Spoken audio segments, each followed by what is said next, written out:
Good morning, travelers, pre-med students, and undergraduates. Welcome to Doctors In. This podcast features top-performing proactive physicians with whom we try to dissect what makes them the best in their respective specialties. I would like to kind of go back in time just a little bit and talk about your medical school experience, maybe your residency.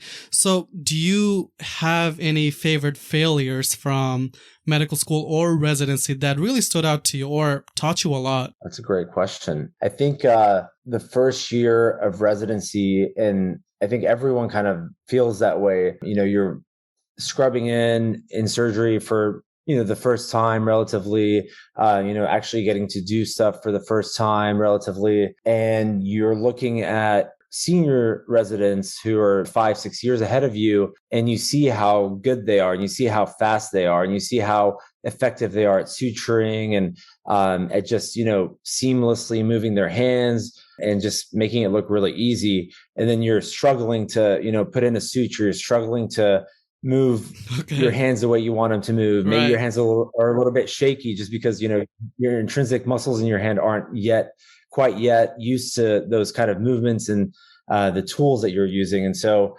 that can be very, very disheartening. But it can also be really a motivational tool because you should look at your 5th and 6th year residents and want to be like them. And if you start wanting to be like them earlier on, you're going to push yourself, you're going to drive yourself to really, really put in the work and never be satisfied with saying, oh, it's okay, I'm a first year resident, I should be at this level or whatever it is. You should really just want to be at a higher level at all times. And really that's something that definitely drove me to, study harder, work harder, practice suturing and tying at home, spend countless hours, putting in that extra work that really no one's going to see, but they'll see it really in what you're producing. It's very interesting you say that because from the amount of conversations that I've had with top achieving doctors at their respective fields, it seems like you do need a level of obsession in terms of perfecting your techniques and your skills. Absolutely. And I think a lot of it is also, you just need to be passionate about whatever you're doing. If you're just not passionate about it, you're just not going to get to that level where you have that obsession, that really drive to always be better and perform better.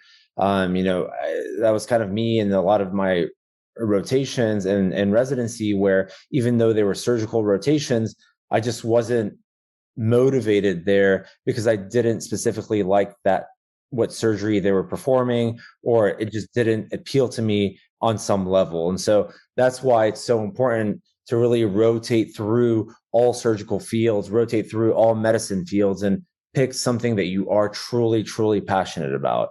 Otherwise, you're just not going to be happy. You're not going to be motivated to work harder. You're just going to want the day to end. And really, in the state when you're a physician, most of your life is spent at work. Right. It really would be a terrible, terrible, terrible life to spend if you're spending it doing something you don't like.